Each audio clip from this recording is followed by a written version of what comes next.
Heyo, what's going on, everybody? It's episode number 198 of the Audible Farm podcast, and this episode's brought to you by Couchtown Coffee. Couchtown Coffee, you guessed it, it's roasted right here in Iowa. It's roasted by a musician. It's one of my favorite coffees I've ever had. All you got to do is go to the website, order some coffee. They'll roast it and ship it to your house. They have different coffee selections there. They change all the time. You can tell them how you want it roasted. And, you know, one of the other cool things about Couchtown is the fact that they'll ship it right to your door. And all you got to do is grind it up in the morning and have some amazing coffee. So check it out, couchtowncoffee.com. If you find a coffee you like and you make an order, let them know Audible Farm sent you. They'll give you 20% off. Why? Because they're that awesome. Thanks, Couchtown. This week, I'm sitting down with Scott Kirkhart. I played a show with him recently, and it was a really fun time, so I figured we should sit down and chat a little bit about how his shows have been going. He's become a full-time musician recently, and he's also launched his band entitled Kirkhart, which is a really fun experience. I mean, it is a full-on show. We talk about that in the upcoming podcast. And I mean, this one, we talk about pretty much everything. I mean, we talk about Elvis at one point in time. I mean, we talk about literally like everything. Garth Brooks. We go down the line. It's pretty wild. There's a little bit of gear talk, a little bit of something in here for everybody, honestly. I have fun sitting down with Scott, talking with him all the time. I feel like I could just sit down with him and not have an agenda and just have a great podcast with him regardless. So I hope you guys enjoy this one. I really had a fun time sitting down talking with Scott. I always do. And this is episode number 198 with Scott Kirkhart. It's the Audible Farm Podcast with your host, Peter Stockdale.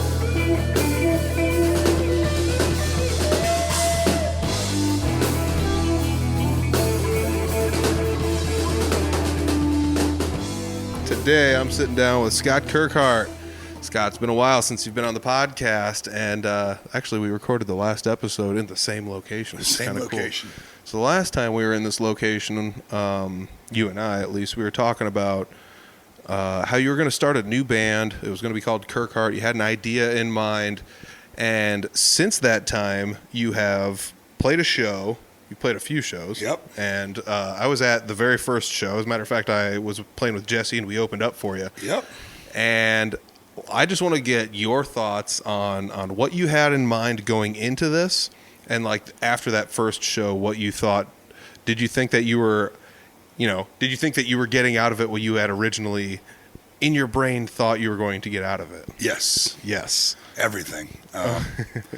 It was everything and more. You know, we set the ball pretty high on that first debut. Yeah, dude. Yeah. So now we can only go up from here on out, I guess. Yeah. Yeah. You know, we really rehearsed for that. We were at the top of our game, and it was ready to go. I'll talk about nerves, though. You know, I mean, that first initial, I remember when I got up on stage just ready to just kick it off, and, you know, and I wanted to do a huge kickoff for this deal. And I looked out, and there's just a sea of people out there. Oh, yeah. And I was like, my heart started beating out of my chest, and I had to turn around and go, take a deep breath, slow down, calm yourself, you know. Yeah. So it was everything that I expected it would be. I mean, that I wanted it to be or dreamed that it would be. Yep. The light show, the sound. The light show was insane. The sound was amazing. The people, you know, it was fun. Okay, so like just for, you know, this is inside baseball, which is pretty much what this podcast is all about, but I got to show up the night before, run a little bit of sound, see your guys' light setup and things like that, you know, just kind of get accustomed to what's going to go on. That was the night before, and I was just like, holy cow, this is an amazingly huge setup. I mean, they extended the stage out forward and everything because there's, let's see here, how many of you are there? 1, 2, 3, there's 5 of you. 5 of us. 5 of you. Yep. So, I mean, to get all those people on the stage at the ballroom in Fort Dodge. Well, and then we got these, you know. Yeah. We got these massive risers here, and we got a keys riser as well that matches it, you know. Yep. So it takes up a lot of space. It honestly, yeah. I mean, it's not like you guys have to have the biggest stage and yada, but it's in order to get everything you want onto the stage to do what you want to do for your show, you kind of do have to have a big location to do it. Yeah, we do. Pretty decent size. We don't have to I wouldn't say that we're a bar band by any means, unless we're, say a Shotgun Betty's or or an Outlaws and Ames or what's that one in Clive? And, But yes, you know what I'm talking about. Yeah, the places that are like dedicated for that. Yeah, like a big honky tonk or something, and they, those places used to be a lot of. Yeah. Around a lot, and now there's not so many of those places available anymore. I think they're coming back, though. They are. Yeah. They are starting to come back, which is pretty cool. It's honestly pretty wild because, like El Rey's in Iowa City is kind of like that to an extent. Yes. So you'd go down there and it's like, man, this place is packed with college kids. Yeah. Like, coming to watch, old bald me up there play some guitar. And this is wild. Outlaws is the same way in Ames, and, we want to get down there and play. And so, anyway, back to the stage thing. But, yeah, our stages, we can't just go set up at the community tap for a night. Would that be an option if someone was just like, please, like you don't have to bring all of the lights or anything, just come as a band and just do it? I don't know if we could. Yeah, I mean, you'd have to honestly tone a lot of things. You reel it back in, I think. Andy's drum set takes up a lot of place, and then you throw keys on top of it too. That's true. And then you got us. I mean, we couldn't do but a 10 by 10 stage anymore. Yeah, it'd be tough. It'd be really tough. Yeah. You guys would be squished in there. The whole back line would just be the drums and the keyboards, and then where do you put the amps? Right. And then kind of what, then what do you do with sound? True. Our sound engineer, all of our sound is already there, and it's just, they're big speakers, and they're ready to go. Absolutely. Yeah, that's another thing, like, thinking about some of those venues that might have their own sound person, like how's that all going to work out, I don't know. I'm hoping to get in. I'm playing a solo gig in El Rey's in Iowa City coming up this next month. Nice. And I'm going to talk to him about getting the full band in there. Andy, Andy really wants to get down there because his son goes to college down there. Nice. And I think his daughter is now going to go to college down there as well. So you he'd really love to get down there and play in Iowa City. Yeah, you guys would crush it down there. Oh, yeah, it'd be fun. My gosh. It'd be a good time. That would be a good time. And Iowa City's, it's so weird because I feel like since it's almost like the COVID time was like a reset for venues. There's places in Iowa City that are like pulling in people from all across the state now, and same thing like with the Des Moines area. There's a few venues that are starting to do that with everybody, whether it be, like you or Corey Waller or Tank Anthony or whoever it's going to be, they're starting to pull in all these people from, our area, other areas. And it's kind of cool to see these places actually, pulling those types of acts in. How did I don't remember who I was talking to. It wasn't too long, a couple weeks ago. And they're like, how's music going? And I said, right now is the time to be a musician in this area. Oh, yeah, for sure. And it isn't just our area. It's everywhere nationally. I was talking to the Pork Tornadoes. Yes. Mike Shaldy was like, he's like, everybody just wants to book. And it's the truth. People just want to get out and just enjoy it, enjoy live music and have fun. And it's a great time to be a musician right now. Yeah. You got to think to yourself, like, people have kind of been cooped up and stuff like that. But the places that usually throw these kind of events that have disposable budget built in for it based on tax dollars, like, didn't get to spend that money for 2 years. So they're like, yeah, bring in the Pork Tornado, bring in Scott Kirkhart, Yep. Ragbry's coming through town. We're like, yeah, bring in a big band and do it, or whatever. So there's all these places that are more than willing to now. I think he even said on my podcast, and this was a couple months ago, he's like, if you weren't ready for it, like it might be too late for your band right now. But it might be, but it might not be. Bookings are still coming in through the summer into September, all fall, all winter. It's the same way. Whether you're solo or whether they want the full band, they just want to keep this train rolling, know, and that's kind of what we're gonna try to do. I got to get my lead guitar player back first. But. Oh yeah. That was we can kind of touch on that a little bit. So we'll shift gears here a little bit. But I ended up playing at a show in Ragbry in Newell. It was one of the pass through towns for Ragbry. Yeah. And I played along with you and Jesse Wilson and Mr. Brady O'Brien, and it was honestly like that was a show where, for some reason, I had like zero nerves going into it. Like, even though I was playing with you and Brady and I'd never played with either one of you. Oh, yeah, sure. But we had a practice the night before, and it was just like, this is easy. Like, yeah, we just kicked back and enjoyed our practice. I mean, it was a great night, Yeah. you know. And then we got up there the next day at Ragbri, and appreciate you coming along. absolutely. After the incident with Mason, poor guy. Yeah. We'll touch on that later, but Yeah. I didn't know what to do, and I'm like, I'm not canceling Ragbri. I'm not gonna do it. No way. And so I got a hold of Jesse, and Jesse's like, yeah, I'll get Pete, and I said, well, I'll get Brady, and I said, let's all get together. Yeah. And we'll do something. We'll put on a show for him. Yeah, and I think that was one of the crazy things that, like, I was thinking to myself, like, that night, I was like, I don't know how this is going to go, a whole bunch of new people, et cetera, but I was like, everybody understands, like, we're playing these chords, and everybody that's doing any soloing understands, like, this is the key we're in, and it's like, we all kind of, like, pick up on it. It's like, yeah, we got this, like, yeah, we got it, Yeah. it all just fit really well, and nobody stepped on anyone's toes, and No. I've seen Brady play before, and I know he's good, but it's also like I've never played with him in a show, so Right. it's just like there's a measure of how good somebody is, and then how well you fit with them too. So Yep. it's one of those things like, is this going to work out? But the crazy thing was, it worked out so well, and it wasn't until the show that I realized why. And you were like, he's been playing piano since he's 4, and I was like, oh, he's only 18, but he's like been playing the piano almost longer than I've been playing the guitar. Right. So yeah. I mean, it's just second nature to him. Yeah, he gets and it. he's got the, and not only does he read music, but he also got his ear for it. Yep. So I have to look at him and say, Brady, no, play this key right here. Maybe go up that octave higher. And he's like, oh, here you go. Here. Yep. Here. Thank you. Yep. It's so easy. The world needs more keys players, that's for darn sure. Well, I think there's probably a lot out there, but they don't. They just sit at home, I mean, Yeah. kind of like some of these, or they just play at church, and that's all they do. There's a lot of church piano players. Brady plays for churches all around. I mean, that's how I got started playing, was at a In church. yeah, So yeah. it's a thing. I mean, it's definitely a thing. I feel like you're right, though. There's probably a lot of people playing keys that are just basement rockers. Like, I imagine how many people took piano, like Brady, like 4 to 18, and then just never did anything with it because they didn't know what to do with it. Well, and how many people have a piano sitting in the living room?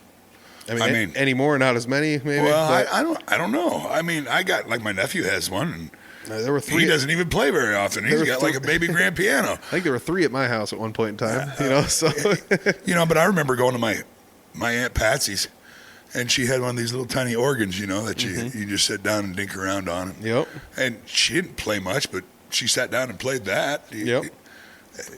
That's true. You probably get a lot of people out there that are that way. That's we're gonna go on another tangent here. So I think about that, like, how you said it was your aunt, so that was kind of like when you were growing up. I'm assuming she had it at her house, but like my grandparents, they had a piano, and then they also had like an acoustic guitar that they had for all their kids. They had a handful of kids or whatever, so this was for all the kids to use or whatever was this acoustic guitar, and one of them learned and took it on. And then what else? They had one of those little organs as well. Like, yeah. And so like it seems kind of weird that like instruments used to just kind of like almost be like a household appliance. It's like you got your oven, you've got your refrigerator, you got your piano. So the question is it still that way? I don't know. I mean, I have a piano in my house, and I don't play piano. I mean, did either of your kids play piano? No. We dig around on it a little bit. I mean, I tried to put. Was it there when you moved in? Lean on me. You know what I mean? And I know how to find the key of C on the piano. It's the white key in front of the 2 black keys. That's easy. Yep. But Owen now, on the other hand, my son, he'll go out and he can actually play by ear on the piano. Mm-hmm. But he's going to college here this fall, and he's going to be a music educator. And so one of his first classes intro to piano. So he's kind of excited about doing that. That'd be cool. Yeah. That's wild. Yeah, I mean, piano's the way to go if you want to learn music theory, honestly. I would say that was probably the first music touch that I had. Aunt Patsy would play piano, and Cousin Connie and I would sit around and we'd sing a song to it. Oh, nice. And I was just a little kid. That's really cool. I mean, was the piano in your house when you moved in? No. Okay. No, it wasn't. Actually, then how did you end up with a piano? I haven't had a piano. I've had a piano now for probably 10 years. When my parents moved into their house, there was an old upright grand piano downstairs in the basement that was totally out of tune. But yeah, and that was just stayed there. We bought the house with the piano in it because they weren't moving that out of the basement. Yep. And we just dinked around and played on that for a while, I guess, us kids did. But then all of a sudden, it was like, I suppose 10 years ago, I seen somebody had something on Facebook, I think, and you haul it, it's free. So we came before Dodge and grabbed a piano out of somebody's out of the basement of their house, and we just loaded it into our living room. That was a bad. I don't know what the heck I was thinking, but dude, pianos, like even small ones are heavy. It wasn't until I saw, was it Fort Dodge Fine Arts? They were like maybe a year ago, were tearing apart a piano for something, and I can't remember what it was for, but they were like, if anybody has any use for any of the guts, come and pick them up. And like even the guts in the piano are super weren't heavy. they painting pianos or something? That might have been what they were, but they had one they had to decommission or something. Oh, they did? Yeah, I don't know if they were doing it for. I don't know what they did. They might have made a planter out of it, or they were doing something. They gutted it for something. But they're heavy. Yeah, I mean, ridiculously heavy. I could not imagine. And then there's people around the country that, well, Brady's got a piano mover that will come and grab his grand piano, just flips it up on the side and puts it on this cart and hauls it outside into a trailer, goes, and he'll go to the next spot and he'd set his piano where it needs to be set. Yeah, no problem. Like two people. And this is a huge grand piano. Yeah, I saw that. Was that the one that he used at his recent show? Yeah. Yeah, that was awesome. That thing looks spanking. It's a nice looking one. If you guys are missing out on, I'm just going to throw this as a shameless plug to him, but it's like if you're missing out on Brady O'Brien, any of his live shows, you're missing out big. Yeah, there, and he does a lot of cool things for a lot of the nonprofits around the area. He's donating back to the community. Absolutely. What a pretty phenomenal young man, really. Absolutely. So let's go through the band here and talk about another phenomenal man, which is the whole reason I was at the show playing at Ragbri with you. Broken hand, no Kirkhart for a while. What's the deal with that? Yeah. So we got our debut done. Yep. And the next week we were opening for the Pork Tornadoes in Lakeview. And we did that show. And by the way, those guys are great. You're absolutely right. All of them are awesome dudes. Yeah, if you don't like them, it might be a problem on your end. Right. Yeah. I don't know. And then we had a couple other shows booked, and I went up to Country Thunder. I did like a private party at Country Thunder, and then we got to go to concerts and all that stuff. It was really, really cool. But I was up there, and all of a sudden I get a phone call from Mason, and I called him back. He says, "Hey man, I got some bad news." And I'm like, "What's going on?" And he says, "Well, I hit a deer head on my motorcycle." And I was like, "Oh no, are you all right?" And he says, "I'm okay. I kept the bike up, but I broke my wrist, and I got to be in a cast for who knows how long." Yep. And I was like, "Oh no." The bad part about it was I was like, "Mason, I just told you like 3 weeks before this to not get in a wreck with your motorcycle because you're making money with your hands." Yep. And he's like, "It was your fault. You're the one who told me." No, but then I felt terrible, but he was supposed to have it off a week prior to Ragbri, and the doctor put him in another cast for another 3 weeks. As much frustration that we have of not being able to play these gigs as a band, I can't even fathom the thought and frustration that Mason has. Can't play a guitar. He can't play a guitar. Yeah. He does come in here in the studio, and with his cast on, he'll play with these three fingers and just can move his thumb, and that's all he can move. and he'll tomorrow night. I don't remember what day we have a rehearsal. Yep. But he's going to muddle through it so we can start rehearsing because we got some big gigs coming up again. Yep. And he's just bored. He can't ride motorcycle. He can't play guitar. He's just like, "Oh, my life's over." And I get it. Yeah, I mean, let's just. I was assuming there's some people that are more casual listeners that are probably like, "Well, I can't play a guitar, boo-hoo," or whatever. But it's like, right. But it's almost like one of those things. Like, imagine let's take the money making aspect out of it and just call it a hobby. But like, let's say you like to just drive around, and all of a sudden now you can't drive your car. Yeah. I'm trying to think of like other random hobbies, like, Right. I mean, you like to ride your bicycle, can't ride your bike now. You got avid hunters. Yep. You got avid fishermen. Yep.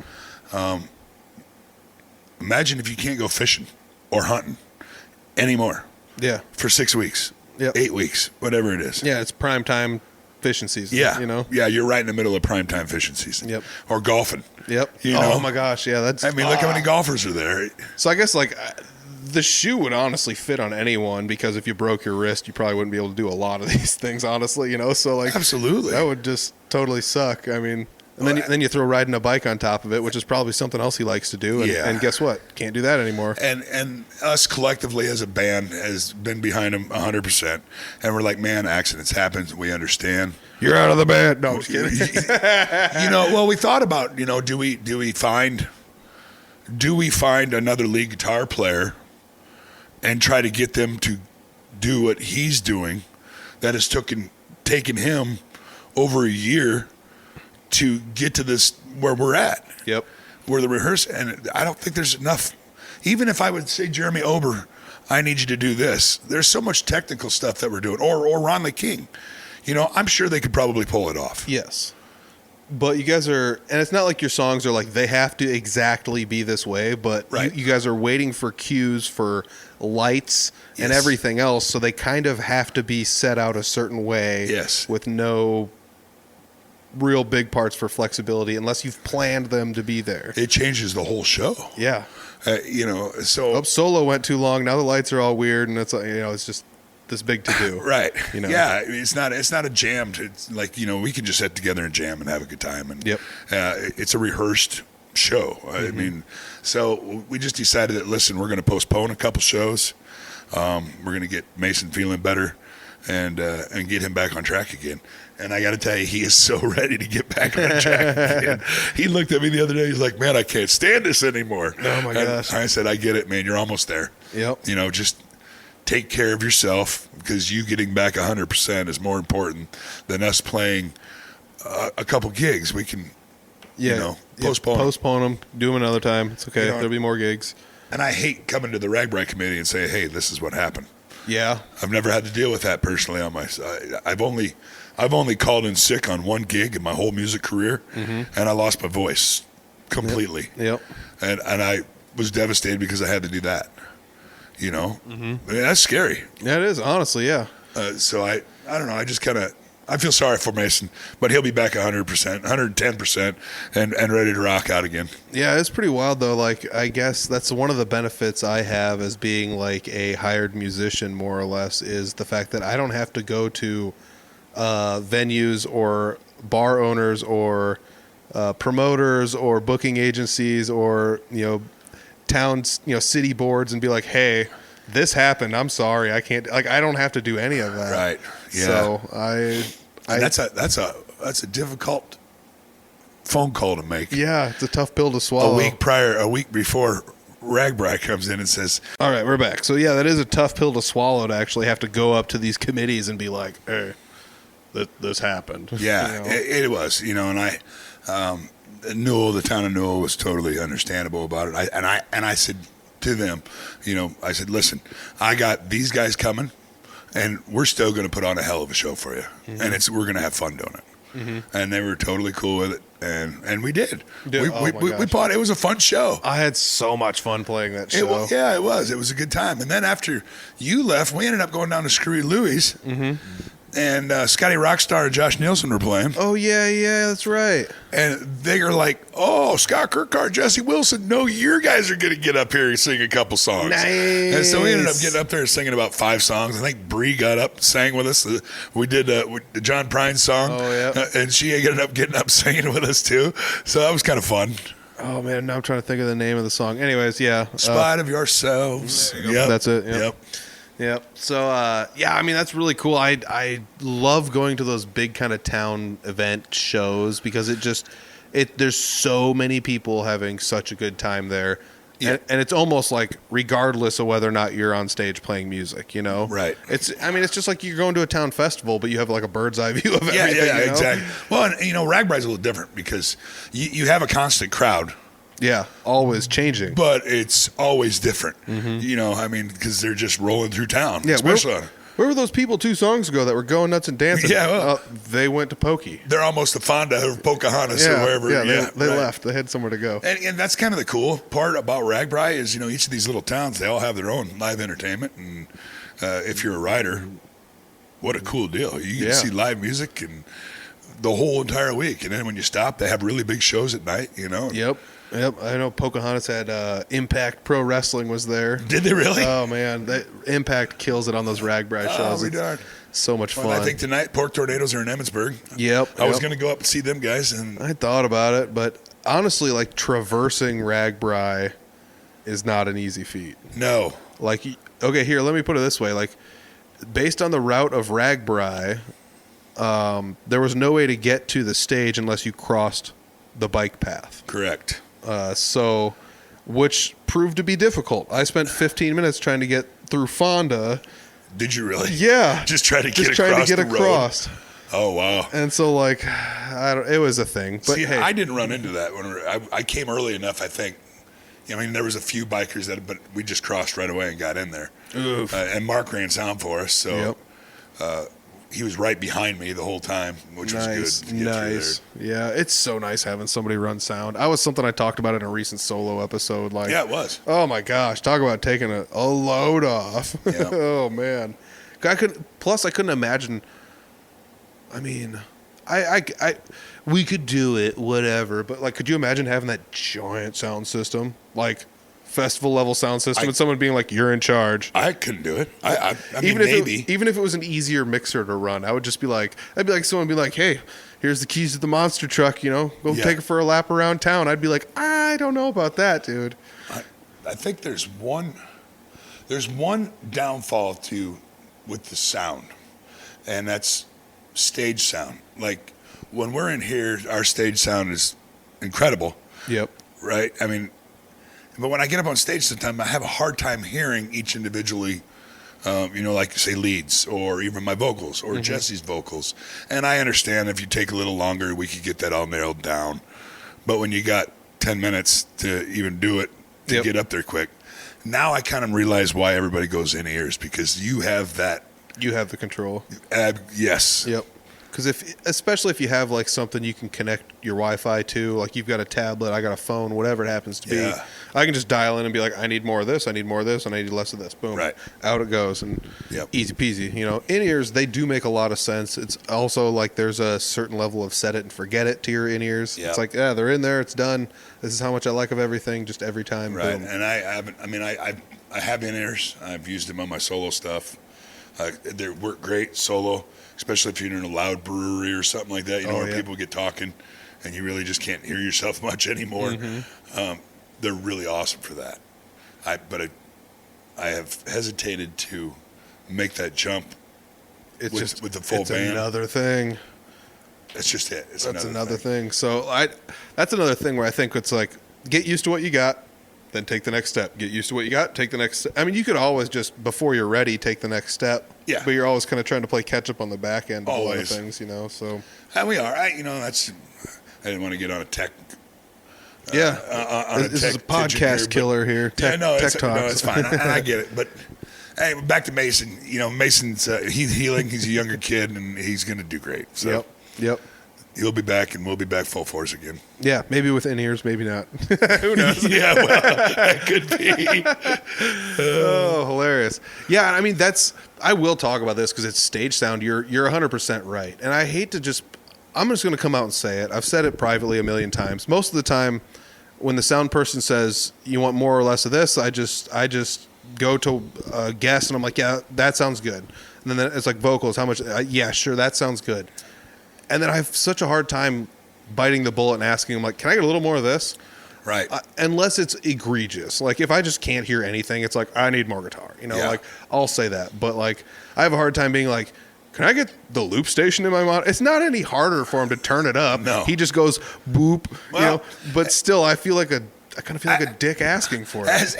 I get it. I understand that. But as a musician, you're sitting here, and what I don't understand is, okay, we're going to do each individual one. Yep. Okay.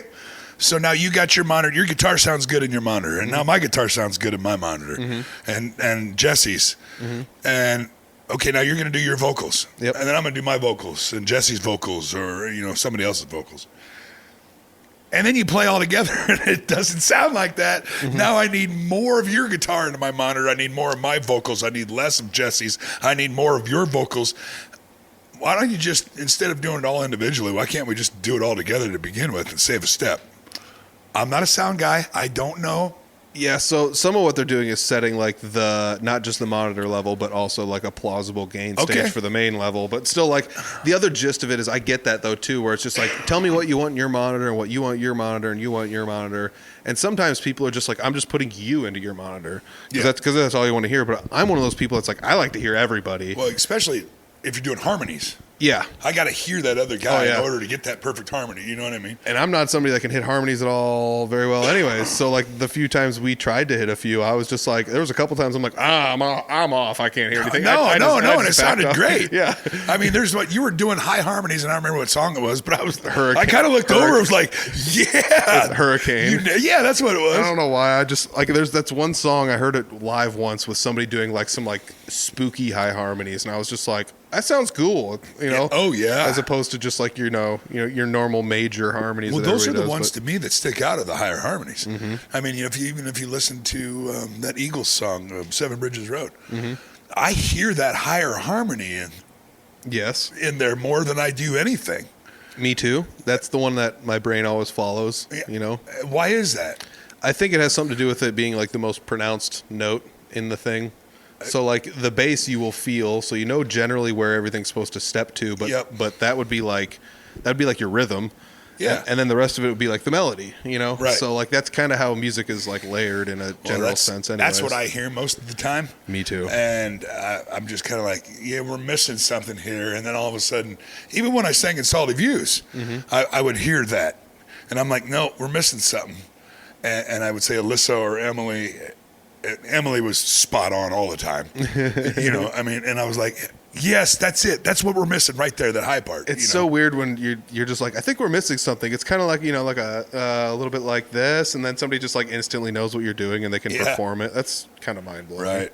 Like you said with, Brady, where it's just like, hey, play me one of these chords that's shaped like this instead. And it's like, honk, like, here you go. It came out, it's so crazy that there's people that can do that musically. And it's also just kind of wild that, honestly, that there's people like that locally to us that we can access. Because, I mean, we've named a handful, but I could name a handful more, and you could name a handful more of those types of people where it's just like, this is mind-blowing. Yeah, yep. So, I mean, it's pretty sweet to know that there's that many cool people in our scene, and you can kind of just count on them. And like you said, when you had an instance where your band couldn't be there, you ended up finding some buddies that you interact with and said, hey, you guys want to come along, and you get to make music with new friends or, old friends, whatever. But yeah, you get to make music with new people that you never really have. Because this was the first time I've ever played a show with you either. Yeah, besides jam night. Yeah, jam night. Absolutely. And man, you were killing it, dude. You sounded great up there. Yeah, it's thank you. I appreciate it. Yeah, no, it was fun. I had a blast. yesterday. It wasn't, part of me was like, oh man, I wish the full band would have been here, man, because we would have just put on a hell of a show, No kidding, yeah. But then I'm like, this is kind of fun.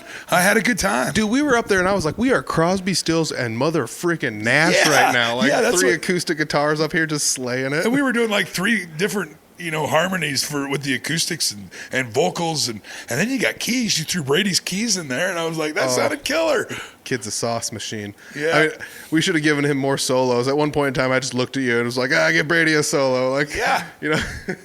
That's always one of my favorite things to do at shows when it's just like, you think I'm in a solo, but even if I have, like, especially if I had a mic, and when I played with Owen, I did it a lot. It'd just be like, get up to the time for a solo and just be like, Owen. And I just say it. You're up. Like, he doesn't have Brady's a mic. looking at us like, I don't know what play. Oh, here you go. On the keys.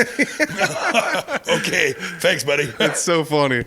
It's so funny. But that's another thing that also kind of blew me away, because I mean, it's people like, Owen or Brady, or I guess I don't know how old Mason is, but like, you forget that people are younger than us, because it was just like, what was the song that I was playing for him, and he was just like, I never heard this song before, and it was just like, dude, this, I don't even know what it was. It was like, this is a Van Halen song or whatever it was, and it was just like, how have you not heard this before?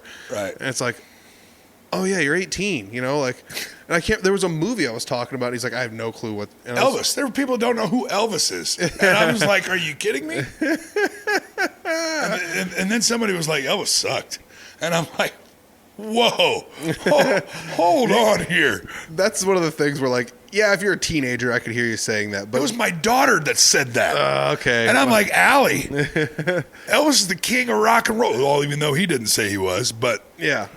I get it as a youngster saying that, but like it sucks to like grow up and like realize you were wrong when you were younger. But like when I finally started like maturing a little bit, I'm like, okay, this guy rules, but he's not doing this. Isn't for me. Yeah. You know. Yeah. I can't sit down and listen to Elvis stuff. I'm not watching Elvis movies. No, me either. You know, but. I mean, I still like some of his music. Yeah. Yeah. I mean, and there's so many people that are just like, yeah, he was a bloated drug addict that died on the toilet. He's America's hero. I still sit down and watch him in his full leather pants and leather at the '69 comeback special. And I sat and watched it on YouTube one day, and I was like, this guy was just a genius when it came to music. It's so cool to know that there was that out there at the time he was doing it, you know? I mean, nobody was really doing quite what he was doing to the point where it was just like... Right.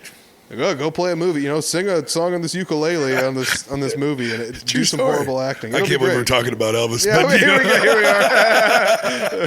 are. Elvis started his life as a boy. No, but yeah, I totally get that though. Like a lot of that stuff, you got to think like music is either made for me or not made for me, and I don't know. When somebody has an opinion of it, like I hate to say it, like I grew up and I was just like, you know, everything sucked. Def Leppard sucks, and just everything sucks. You know, I liked what I liked, and everything else was horrible. But I feel like a lot of people have that mindset. And I was that way when I was younger too. But yeah. I think, you know, as you broaden your horizons as a musician, I think, you know, that's the truth though. I mean, that's where it's at. There's this young kid that one of my best friends, Nick Swanson, his son Kyler, just graduated high school, and he's been a technical guitar player, sit at home, and learn scales. And the guy can go rip through the scales. But he's never played with anybody live. Okay. And he likes metal music. Mm-hmm. I have nothing against metal music. Tremonti and all those guys. I mean, There's not very many other killer guitar players like that, right? Yeah. Incredible. It takes a special something. But I said what you're lacking is a little soul.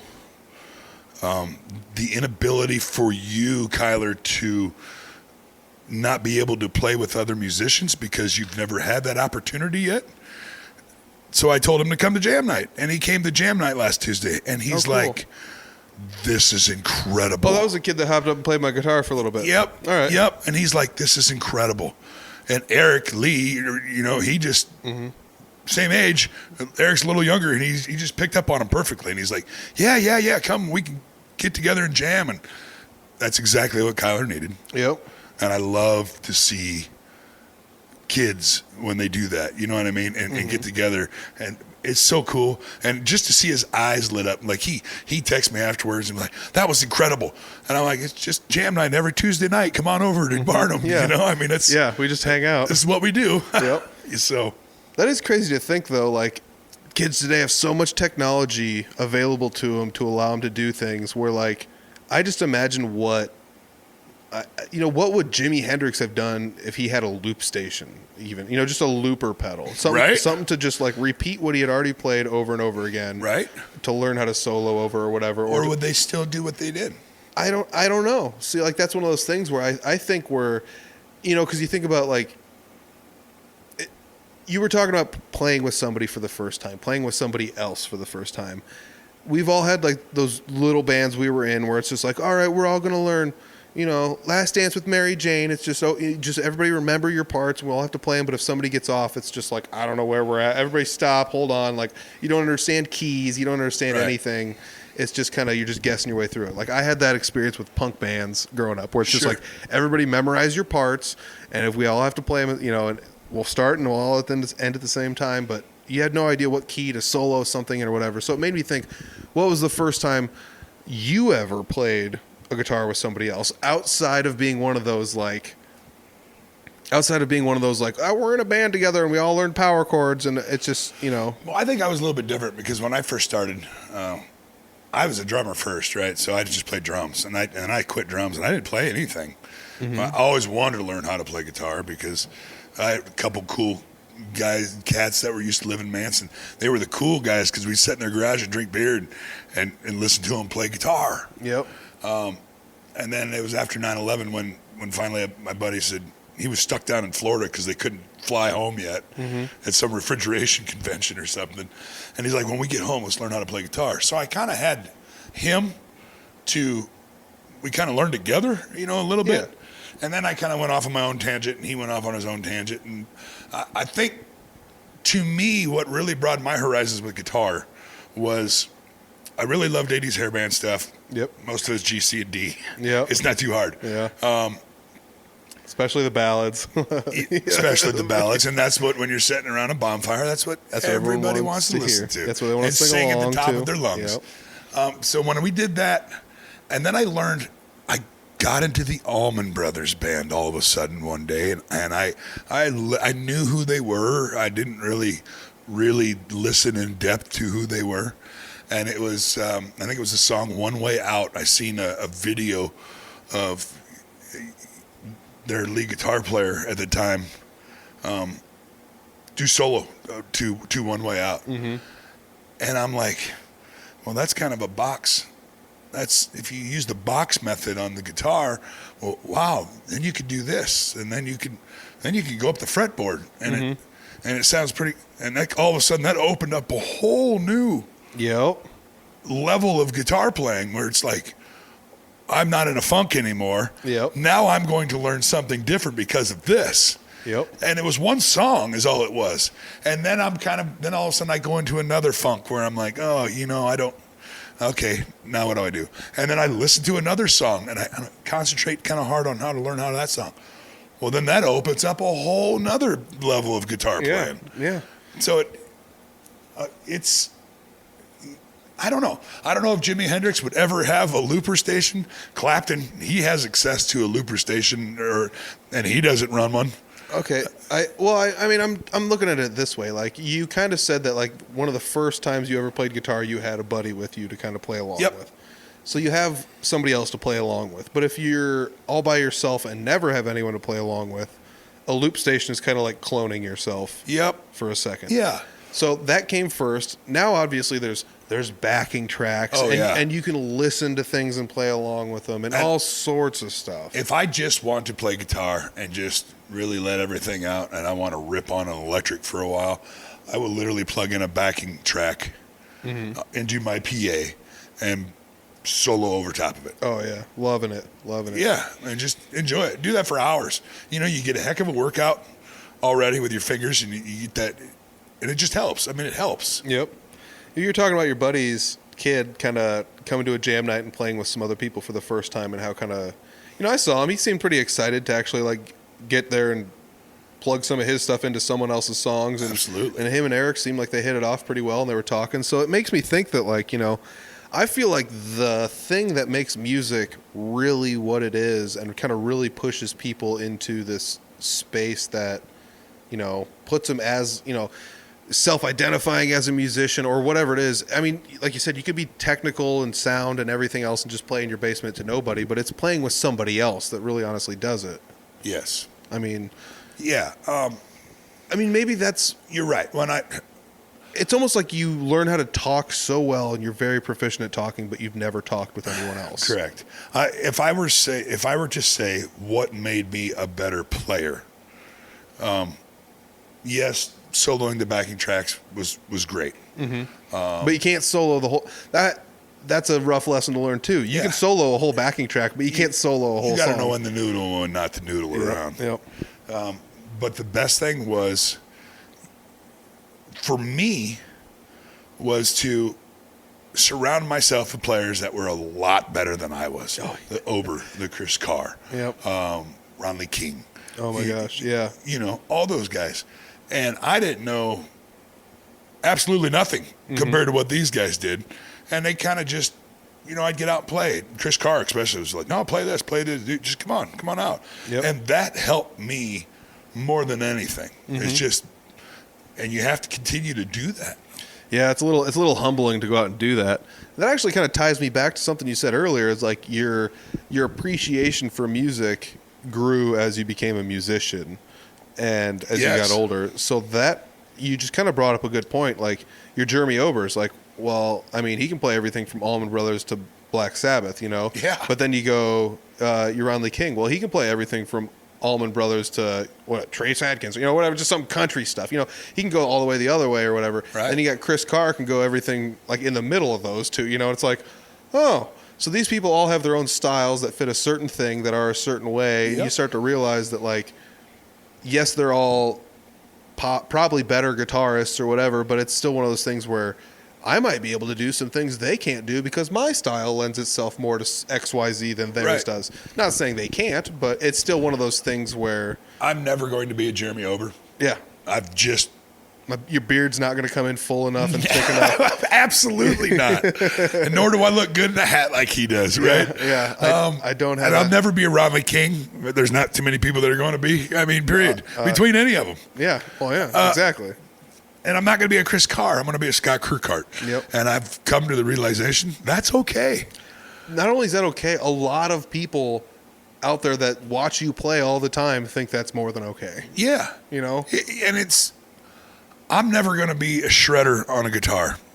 As much as I would think that I would love to just be able to shred, I feel like I can't. Mm-hmm. Other people will look at me and go, yeah, you're ripping pretty hard on that guitar, you know? Yeah, exactly. And I'm like, no, my mind I'm hearing something else in my head, but my fingers isn't allowing that to do that yet. Yep. Maybe I'll work up to it. Mm-hmm. But it's still not, and that's what makes music great. You know, I mean, Chris Carr was a drummer first, and I was a drummer, right? Chris Carr plays his acoustic guitar like he's playing the drums. Yep. He has a rhythm. Percussively, yep. Right. And that's how I play. And is that because of my drumming? It's got to be. I hear a beat in my head, and I want to, you know. I actually really do like that style. Believe it or not, I believe DJ Fisher, Don Fisher, said something like that, where he was like, I saw those guys playing that way, and I picked up the style because I liked the way it sounded. And, you know, and it's one of those things where not only do you like the way it sounds, but I think it also fits how you play the guitar too. It actually fits really well, as opposed to just upstroking and downstroking the same thing the whole time, you know. And I constantly have a beat in my head. Like, so if I don't have a guitar chord or, you know, or a riff that I have in my head, I constantly, and this may sound weird as hell, but I'll wake up in the morning or something, and all of a sudden I hear something, and I grind my teeth to that beat, to the point that the dentist says, you got to stop doing that because your canines are filed down to nothing. But in my head, I play with my back teeth to the bass, and the front teeth is the hi-hat. That's awesome. I mean, it's not awesome for your teeth. But I always awesome. thought that I was weird doing that. Mm-hmm. Always. Well, I'm weird anyway. But I always thought that was weird.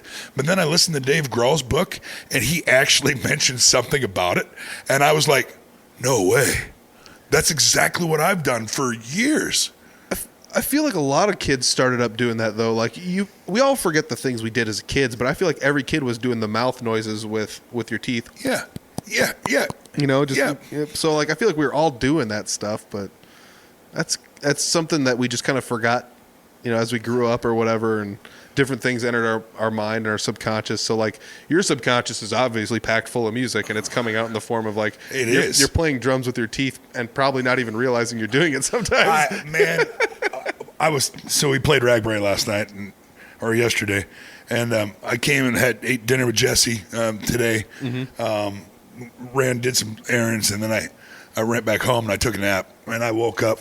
Tammy woke me up, and what an awesome dream I woke up from. I was jamming with some random dude, and the guitar tone was incredible in my dream. And I was like, oh, if I could make my guitar sound like that, it'd be awesome, you know. But I mean, I constantly have music in me. I mean, it's just whether I'm tapping my feet or my hand or grinding my teeth or but even when I'm playing live, I play the beat in my head, and I try to make that happen on the acoustic guitar.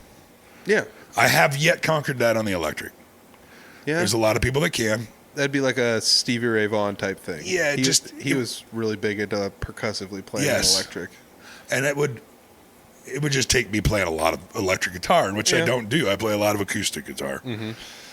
So the electric guitars, I always squeeze so hard because I'm used to playing the acoustic guitar all the time. I feel like I'm bending notes out of, or bending notes out of key, and it's like, oh. That's one of the things that's like kind of funny because I switch back and forth a lot between the two, but like I play way less acoustic than electric. So I will play the electric. I'm pretty soft-handed most of the time. But like when I get to the point where I'm playing an acoustic, like I know I have to squeeze it harder, but my brain still hasn't registered like this is hard enough. Like so I'm squeezing the heck out of my acoustic. Your fingers hurt at the end of the day. They hurt so bad at the end of the day. Hey man, I've been there, done that before. and you don't have to. I mean, there's times where I can feel it in my fingertips, and I'm like, okay, I just gotta loosen up a little bit. Yep. I don't need to squeeze that hard. And playing 6 days in a row or 5 days in a row, you learn how hard you can squeeze. Yes, real fast. Absolutely. So how's that been going for you since now you seem to be booking a lot more shows now since you have more free time on your hands? How's the bookings been coming? Pretty incredible. Nice. I wish I would have done it 10 years ago. I wish I was able to do it 10 years ago. Yep. I look back and think now I've been a full-time musician officially for almost 2 months already. And I can't. The bookings are coming in, whether it's solo, whether it's full bands, whether it's just hanging out with you guys and playing a big gig or something like that. I haven't had an issue whatsoever. There's plenty of music to go around. Yeah. Oh my gosh. 6 days out of 7 is pretty hard on the voice. I'm not gonna. Yeah. I'll tell you that for sure. Oh yeah. You have to protect your voice, and that's a real issue. Yes.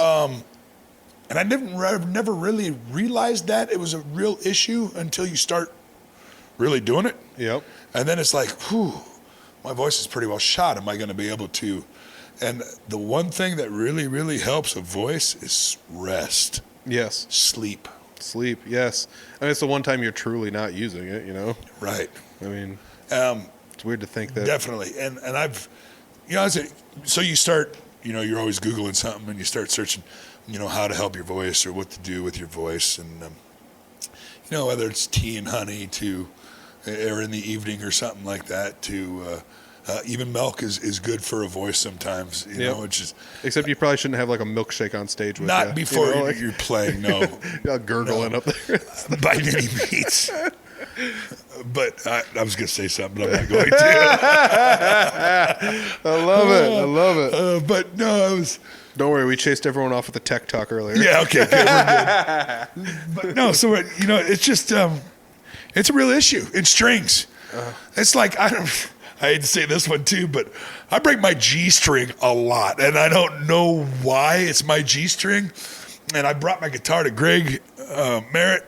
I was like, is it catching something here? Is there something rough here? Is it always breaking in the same spot? Why is it breaking always at the same spot? And we don't really have something, or we don't have the answer to that whatsoever. And I think it was just been the humidity and the sweat and everything else. But it's always my G string, and I use a special string, and the G string's a little bit lighter than what a normal one is. Yep. Do you have a wound or an unwound? Yeah, wound. Okay, so you're still wound. All right.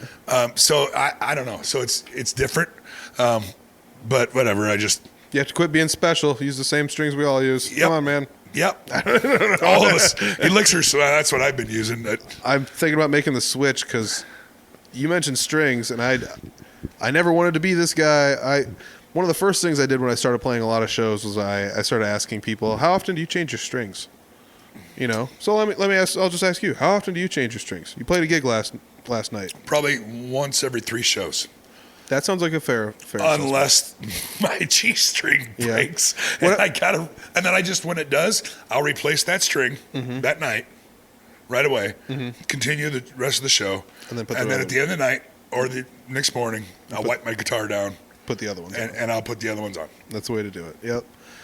That's the best way to do it. Otherwise, you're going to end up with extra strings all over the place. All over the place. I hate it. I've actually, to guitars I've taken to jam night. It's like, well, we've got a 2-year-old GHS Boomer for the low 2 strings, and then we, it's like got some super slinkies in the middle here, and I think that's an Elixir E. So like, it's like I've been like putting those kind of sets on to take them to jam nights, but it wasn't until I started playing a lot of acoustic I was like, oh, I actually have to change these strings fairly often.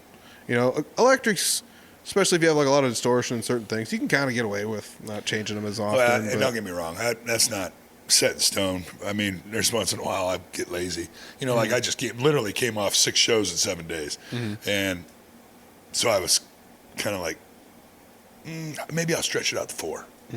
Oh, it worked. Maybe I'll try 5. And then the first time I get up, and there's 600 people in Carroll, Iowa, and I'm doing this downtown thing, man. It was a cool gig. And for the Chamber of Commerce there. And I get up and I start playing. I'm in the second song, and all of a sudden, boink, here goes my string. Yep. And I'm like, oh. And then I went to play my other guitar that I hadn't played for a while, and the battery was dead. And I can't get to my battery unless it's on the inside, so I had to literally stop and change my string real quick. Yeah, it'd be easier to change the string than wood. People are cool with it. I mean, they don't pay attention or don't know any difference really, or what it takes. And how many strings we go to or go through as musicians or anything like that. I mean, that's another thing I've noticed. It's a constant repair on everything that you have. I mean, whether it's a light stand, a mic stand that's missing a screw now because somehow it just wobbled out. Yeah. And it's like it was there at the show and we unloaded it and it's nowhere. Yeah. Nowhere. Where'd it go? It's not in the trailer even. It didn't come out. Yes, 100%. Or a light that's not working. Yep. Well, it just worked the other day. Or how does a cable that you just wound up and it worked last night, now all of a sudden it's totally out, it's not working. Yep. And that's that kind of crap too, where it's just like, I got a speaker stand here, blah, blah, this, that, and the other, a mic stand, X, Y, Z, and then it's like, part falls off. It's like, well, I guess now we have to go to whatever, Menards or Home Depot or whatever. Yeah. Go get some more screws or bolts. But like, it's nonstop. But guess what? Now they don't have the cool hand tighteners on them, so you're kind of SOL. Now you got to bring a wrench with you. Yeah. And we're going through that with a couple bands I'm in now, and it sucks. But it's like, hey, this is what you. I can't just like throw this out and buy a new one. Yeah, no, you can't just go out and buy new stands. I mean, my stands that I got are old. And then I noticed the other day that one of the plastic pieces was broke on it again. I'm like, God darn it. Very neat, very neat. But yeah, you're right, dude. It's constant upkeep, which makes me think, since you in Kirkhart have a very big stage presence, and I get it, everyone kind of has their own stuff to worry about. Yep. You guys probably have a decent amount of upkeep, We do. Between, it's not like your guitarist has a million pedals, but you got to have patch cables on hand and something might not work or whatever. And, have 2 of everything. Yeah. Brady's got all the lights and stuff, and like that one doesn't work. Got to have a spare, or like got to have extra, what do they call them, DMX cables? Got to have extra DMX cables. It's all the way down the line. So it's like, XLR cables, 1/4 inches. I mean, just it's never ending. Why mic stand. Hey, anybody know? Because we run wireless mics, right? Yep. So those wireless mics have a different. Yep. For the mic stand, it's right? a bigger, they have their own. bigger holder. Yep. You think you could find all those someday? Where the heck did they come off the mic stand at? Now all we have is a little one. Now you got to try to figure out how to get this wireless mic into this little. Yeah, you know what I mean? You're gonna bust it. It's it's nonstop, and I suppose it's the same with Andy. I mean, he's always got extra drum hardware. He's got extra drum keys. Yeah, I mean the video on Patreon did end, but like, I mean, like you can just see like. You go look at a drum set, you look at the front, there's shiny metal stuff all over it. And then you start looking at it, it's like, oh, those are all screws and clips and little nuts and things that all have to be there. Yep. Yeah, maybe you could get away with one of them falling off. Maybe. But maybe. Well, it was like we were opening for the Pork Tornadoes, our second gig, right? Mm-hmm. It was a week after.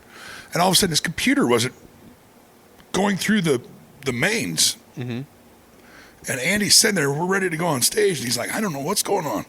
And I don't know how he figured out just to bypass this. If you bypass this, we'll get it go. We'll make whatever work. We're just not going to have this. Mm-hmm. But the crowd doesn't know that. Yep. Only Andy knows that. It's true. And us are going, what's going on, dude? It ain't working anymore right now, And I was like, and it's frustrating. It is frustrating. It is, but you still have to put on a show, and you know what I mean? You can't just sit there and try to figure it out because we go on in 5 minutes. It's time to go. Yeah, and there's no way you're going to, at the end of a song, be like, well, that song would have been a lot better if, so-and-so got crap together. You can't do that. So totally right. Yeah. And like you said, they're not going to know. They don't know. They don't know. It's it's like eating a pizza you've never had before, and it's like you don't know they didn't throw in a secret spice that they usually throw in there. Correct. It's like because they didn't throw it in there, you've never had it before, Yep. so you're none the wiser. Yeah. So it's been a hell of a ride so far. Man, I've never enjoyed life so much more than I am right now. It's crazy. I still remember when you showed me a video and you're like, "This is what I want it to look like. This is what I want my band to kind of like look like when I go out on stage. Like when we're kind of playing, I want to kind of take this kind of like a light show and this type of a performance and this type of a thing, and I want to combine them all, and then to actually go out and watch your first notes played on stage as a full band. I was just like, it's the end of the podcast, perfect time for it. I was like, holy shit, this is exactly what he said he wanted to do, and it was like. Okay, so you guys are in Omaha tomorrow. It was like that kind of thing. And then after that, what are you going to be in Denver? Like, that's what it felt like. That's how big it felt. That's what it felt like to us too, dude. Awesome. I mean, we're just like, and honestly, I mean, we were just picking up momentum, just like crazy, and then unfortunately Mason accident happened. Had to ruin it all. Yeah, way to go, Mason. No, but we're 6 weeks behind now. Now we're back in the rehearsal, but the best part about that is we're all perfectionists here, which is pretty crazy, and we're so hard on ourselves, which is only going to make us better as a band. I mean. Andy says, "Oh, I should have done this, and I should have done that," and we video it so we can go back and critique our stuff. So I look on stage of oh man, I look like a goofball dancing around like that. I want to do something different here, Or Mason's like, "Oh, did you hear that? I missed it." No, I didn't hear it, Mason, but you did. I didn't hear it. You know. Brady's like, "Oh, I could have. Look at those lights. Oh, it would have been cooler if the lights did this and this and this." So we'll change that. Mm-hmm. That's the perfectionism. And I think every musician probably is a little bit, aren't they? I feel like musicians are either one of two things. They're either perfectionists or they're just like, screw it, it's good enough. Right. And I feel like a lot of us have both of that in it. Yep. But we all kind of tend to lean one way or the other. Yeah, we all know the guitar player who never has a shirt on and doesn't have shoes on. Yes. Like that's the screw it, it's good enough guy. Very true. But he's also probably really good at the guitar. So he's very true. He's probably got a little perfectionism in him. So. And you have to tell we have to tell ourselves that too. That listen, true. Ordinary the fans aren't going to know that you missed one beat, Andy, or Dan, you played an A note instead of an E note. Yeah, it'll blend in the mix. It'll be fine. Right. That's 100% true. Plus. I don't know. I used to just tell myself, like, that guy can't play guitar. What does he care? Yeah, right. I don't know. I don't know anymore. Well, in big shows, sometimes I have to tell myself, I think the nerves still get there. I'm not that I'm stage fright by any means. I'm not. It's I call it the hurry up and wait. I feel like I have to get this when I get up on stage. I have to get ready to get up on stage because I want to entertain this crowd. Mm-hmm. And so I have to psych myself up for that. You know what I mean? Yeah. Like, here we go. Let's do this. It's go time. It's go time. It's like getting ready to play a big football game. Exactly. You got to get that adrenaline flowing, and it's ready to get into it. Yep. And get that crowd rolling. And that's what I try to do in solo shows to band shows, because I want to make it a memorable experience for the crowd. Mm-hmm. Because we're going to sound killer as a band. I promise you that. Yep. The amount of musicianship that I have in this band, and we all have, they've been playing for years. Yep. And they're great, and they're tight, and they sound good together. But you got to be able to work that crowd, and people are going to want to come back and go, "Oh, did you see this band?" Yep. Because, man, these guys rock, Yep. Chris Jansen played in Manson, Iowa for Crash My Crater. And Chris Jansen, they started their walk on stage thing was Just the Good Old Boys by the Dukes of Hazzard theme song. Yep. And people are kind of into it, and it's packed. And then all of a sudden he starts talking, and he's not even on stage yet. And he's talking on the microphone. "Hello, Iowa. Man, I love the Midwest, and I'm a Midwest boy." And next thing you know, the crowd is He has the crowd in the palm of his hand from the time he started talking to the last final song. There was no break in between, and the crowd was engaged. And I mean, it was just incredible watching that. So I like to watch a lot of people like that to see how they do it too. You know, Hardy, Chris Jansen, different musicians. It also makes me think from like a showman standpoint. Like, you've been to enough shows, I've been to enough shows, I've been on the mic enough, you've been on the mic enough. You're honestly really good at controlling a crowd. Not like being, crowd control, but you're really good at being in front of a crowd and keeping their attention, which I think is something. There's so many people that are just like, I'm not going to go on stage and I'm not going to say the stuff everyone always says, because it's too cliche or whatever. But how many times have you been in a crowd and someone's just like, I've been to a lot of shows, but nothing beats this show right here in Manson, Iowa. It's like, even if you don't think they're being honest, it's still just kind of like, yeah, you know what, we're pretty cool, aren't we? Yeah. In the crowd, it feels good to hear those things. Absolutely it does. So, and it's going to get that crowd involved. Exactly. Yep. Exactly. And that's going to bring more people to your show. 100%. Because they're having fun. Yep. Plus, I mean, some people are just like, I don't want to do that because it's mostly my friends, so I don't want to go out there and be like, hello, Clarion, when I know everybody there. You got to. But what if there's people there that don't know you, right? And their only impression of you is now this first thing? Because like I said, when we went and saw you play, when I opened up for you, your first show, like I said, it was just like, I'm surprised people weren't just like, so this is touring band, right? And it's just like, no, these guys are all from like right here. Like, yeah. It's mind blowing to have that presence, not just in, lights, not just in, we've got the stage full of instruments. It's everything as a whole collective deal. Yeah, everything. And that's what I wanted. Mm-hmm. And that's exactly, like I told you at the beginning of the podcast, it turned out exactly what I had visioned in my mind, and it couldn't turn out. Sure, there's things that we could do better or something like that. In ears, we graced well, I mean, don't get me wrong, but you never know who's in the audience. That's true. I mean, Garth Brooks got turned down by RCA Records and all that other stuff in Nashville, Tennessee. And then all of a sudden, he had a gentleman who didn't show up to play at the Bluebird Cafe, and he was picked at a later slot. So they asked Garth to go on. And Garth puts on a hell of a live show. He engages the crowd. Mm-hmm. And the guy from Giffen Records was sitting in that crowd to listen to the other guy that he was supposed to. And he wasn't there. And he wasn't there. And that's how Garth Brooks got signed. And he's like, Garth said, he says in a special, he finally got to listen to Garth live. Yeah. And that's what it took. Dude, I will have to say, though, Garth Brooks, music's not made for me. Listened to tons of it growing up. It's cool. It's great. Go check him out online. His social media presence is awkward, I think. Yeah, it is. Because I don't think he knows how to talk. He's still talking to all of Facebook like he's in a stadium that's full, right. Which makes it kind of like weird when he's talking. Yep. It's always kind of entertaining. Man, can the guy put on a live show? Dude, I remember being a kid and it was like made for TV concert Garth Brooks, and he's like smashing acoustic guitars and they're exploding with fireworks and shit. It's like, whoa. I mean, look at this. Yeah, and, I'm not a huge Garth fan by any means. I mean, I love his music.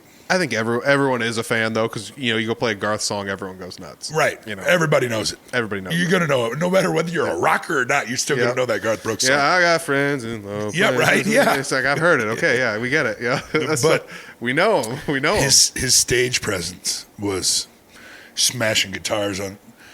On stage and fire. Dude, I'm sure there was people that were like, because he ran around with the boy band headset, Yep. like the I Work at Hardy's drive-through headset, and people were probably like rolling over in their grave, like, no, you walk up to a microphone stand like a country gentleman or something, Right. And he was probably just like, screw that, I want to walk around. Garth did Garth. And that's what it was going to be. Yeah. And Scott's going to do Scott, and Ober's going to do Ober, and Jesse Wilson's going to do Jesse Wilson, but that's what makes it cool. Yeah. Because nobody else can do that. No, nobody else can out Garth because he's already Garth. That's Garth. You're already Kirkhart. Nobody else can out Kirkhart. Right. Kirkhart. Nobody can out Pizza the Hut. How many times do we need to go down this line? Yes, that might be a great way to end this. Because I honestly have no clue how far we got into this. I don't have a starting point for it. My camera's dead. The recording's still going, but You and I could talk for hours, though. We always do. We always do. Yeah. It's always a good time. I'm glad to know that, because I have talked to a couple people here and there, about like I did talk to Andy, he's going to join the band and stuff. So I did kind of like touch and go with some people about you starting this. This has kind of been something that about once a month I have somebody on that kind of mentions this is a thing, whether it be you leaving Salty View to start this or whatever it happens to be. And it's cool to know that this ended up being something that came to fruition the way you wanted it to. Yeah. And you were able to, because this is an art. Like, stage presence is an art. Music is an art. Like, all of it is art, So you were able to collaborate all of this together into one giant thing. Like I said, like I told you in past ones, I set goals for myself.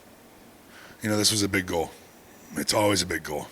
And I won't get into broken strings here, but that's my next goal. Yep. And I have more time and more free time able to focus on things in life, and that's one of them. So, we're going to keep that rolling too and keep going. And maybe that'll be 6 months down the road. Maybe that'll be the one that's taken I hope so, buddy. I truly hope so. That'll be cool, man. Because that's in the back of my mind. That's been something that's just been like, this is so cool. Like, Broken Strings. Go back and listen to the old episodes. You want to hear about Broken Strings. It's still there, still going on, still a thing. So keeping all my social media and Broken Strings social media, and I just recently got into TikTok, which is a whole new deal for me. I'm not into that yet. You have to shoot me your TikTok link. I'll put it in the description with everything else. Right on. Yeah, man. Is there anything you want to? I guess there's no camera, so I don't have to look over at the camera. Nope. That's it. You got everything? Yeah. Thank you guys for playing with me yesterday at Bragg, man. It was a great time. Dude, like I said, I had so much fun, dude. Yeah, so me much too. fun. I appreciate it. Yep. All right. Thanks, man. Later. Easy peasy, lemon squeezy. Scott's a fun guy to sit down and talk to, and I'll tell you what, I like checking in on him every now and then to see what he's got going on, because he's always got something going on, at least as long as I've known him, which hasn't been like forever, but as long as I've known him, he's always had something kind of going on. Whether or not it's just playing with this band, playing with that band, doing some solo shows, doing Broken Strings, going and starting a new band, he's always got something going on. So it's always fun to check in on him and see what he's got going on. I hope to interview a few other people in his band. There's a few people in his band that I haven't had on the podcast that I've seen around the area in one form or another. As a matter of fact, I shared the stage with one of them not too long ago when I played with Scott, so that's pretty cool. If you guys are looking for Scott Kirkhart's information, check it out down below. It is all down there. I do want to say there's a fun story. I should have mentioned it in the podcast. I don't think I did, but we played this show together, and we had a DJ kind of like on a side stage that announced us, and the DJ pronounced Scott's name wrong. It was the funniest thing ever. And so then he announced him again a second time. We were all listening, and he announced him by the wrong name again, but it was a different wrong name, so it was extra funny. We all had a little giggle about that. So now we got inside jokes and jokes and jokes. All right, so if you guys are looking for Scott's information, check it out down below. There's links to all that stuff down there. Hopefully he sends me his TikTok link, and I'll just plug that baby in there too. Also, if you're looking for Audible Farm information, that's down below too, or just go to audiblefarm.com. You can find links to all of our social medias. You can find links to our YouTube channel. You can find links to our Patreon, which has video versions of the podcast for just $1 a month. And there's also the Audible Farm shop. Hoodies are coming back. I said it. There it is. If you actually listen to the outros, and this is something that you don't just fast forward through, you know something that maybe not everybody else knows. But yeah, hoodies are coming back. I ordered them, just waiting. All I gotta do is wait. So hey, if you guys are looking for hoodies, they're coming back. Finite number of hoodies are going to be available in a finite number of sizes. I just kind of guessed my way through. I had a few people that essentially made some pre-orders, so that's what I went with for the sizing comparisons based on what I needed. So thank you guys for showing interest in the hoodies, even though it's 90 degrees out, but this last week's actually been pretty nice out. So, hey, hoodies, they're coming back. Check them out. Audible Farm shop. It's you can check it out at shop.audiblefarm.com. It'll take you right to the shop, and you can find all sorts of goodies there. Otherwise, that's it for me. Episode 200 is coming up. I honestly didn't plan for it. I've had a lot of people tell me I should do something really special for it. I don't know exactly what I should do. I've got big ideas, but I don't know if I can pull them off, at least not with the short amount of time I'm giving myself to pull it off. So we'll see what happens. Episode 200 is coming up. If you got something fun in mind, drop me a line. We'll see if I can make it happen. It is the crazy part of summer where playing music is getting really busy. So hats off to, well, pretty much everyone I've been playing music with this summer. Clint Riedel, Jesse Wilson, Three Finger Betty, and a little bit of Scott Kirkhart on the side there even. Holy cow, that's pretty fun for me. So thank you very much for listening to this. Thank you, Scott, for joining me on the podcast. You're the man. And thank you guys for listening. Did I say that? I did. All right, I'm out. Peace.